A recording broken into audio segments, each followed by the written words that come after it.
હવે વિદ્યાર્થી મિત્રો આપણે પારિમાણિક વિશ્લેષણના ઉપયોગ નંબર 2 જોઈ ગયા હતા. સમીકરણની સત્યાર્થતા ચકાસો અથવા યથાર્થતા ચકાસો. તો તેના પરથી એક એક્ઝામ્પલ છે ચેપ્ટરનો ઉદાહરણ નંબર 1.3. એટલે ત્રીજું ઉદાહરણ છે. તેની રકમ છે આપેલ સમીકરણ પારિમાણિક દ્રષ્ટિએ સાચું છે કે નહીં તે ચકાસો.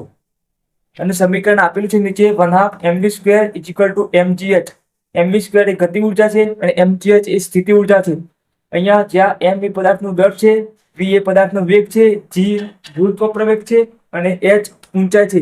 અને સમીકરણ અહીંયા આપેલું છે 1/2 mv² mv² = mgh.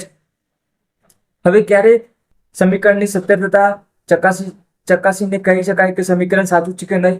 તો શું કરવાનું છે? ડાબી બાજુ અને જમણી બાજુના MLT પારિમાણિક એટલે MLT આપણે શોધવાના છે. જો બંનેના પારિમાણિક સમાન આવે ડાબી બાજુ અને જમણી બાજુના તો સમીકરણ સાચું છે. જો ના આવે તો સમીકરણ સાચું નથી. તો અહીંયા 1/2 mv² માટે આપણે આ ડાબી બાજુ કહેવાય. 1/2 mv² છે એ LHS ડાબી બાજુ અને mgh છે એને શું કહેવાય? RHS એને શું કહેવાય? જમણી બાજુ. તો હવે આપણે ડાબી બાજુ જોઈ લઈએ. LHS = 1/2 mv².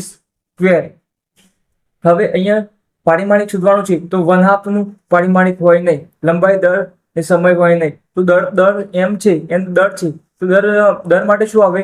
m1. અહીંયા v શું છે? વેગ છે. તો વેગ = અંતર ભાગ્યા સમય. અંતર ભાગ્યા સમય.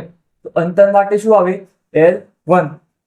L એટલે અંતર માટે આપણે કોઈ પણ અંતર માટે L દર્શાવીશું, લેન્થ. v થઈ ગયો. હવે નીચે સમય છે, સમય માટે t. તો આ t પણ થઈ ગયો. હવે ઉપર વર્ગ છે વેગનો, તો આનો પણ આપણે શું કરવો પડે? વર્ગ કરવો પડે. હવે m1 L2, L ઉપર કોઈ ઘાત નથી, L નો વર્ગ અને નીચે t નો વર્ગ.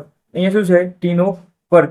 અહીંયા m1 L2 અને t બે ઘાત છે, ઉપર આવે અંશમાં એટલે શું થઈ જાય? t-2. તો સમીકરણ 1 થઈ ગયું. હવે આપણે જમણી બાજુ શોધી લઈએ. તો આ HS તો જમણી બાજુ છે mgh. તો અહીંયા m માટે શું છે?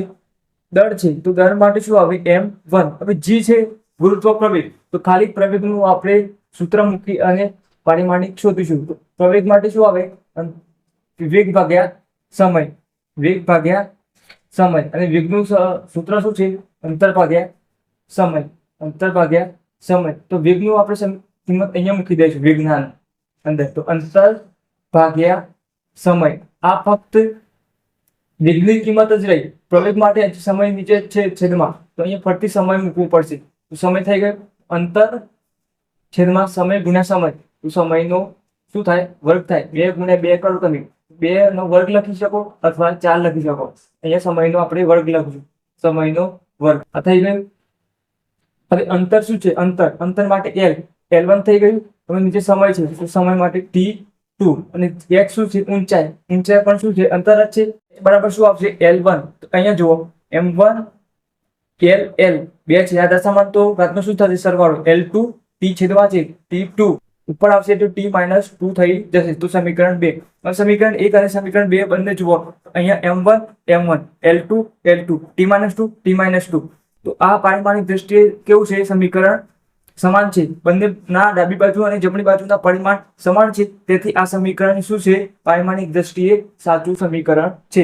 તો સમીકરણ કયું છે? 1/2 mv² = mgh. એ પારિમાણિક દ્રષ્ટિએ સાચું સમીકરણ છે.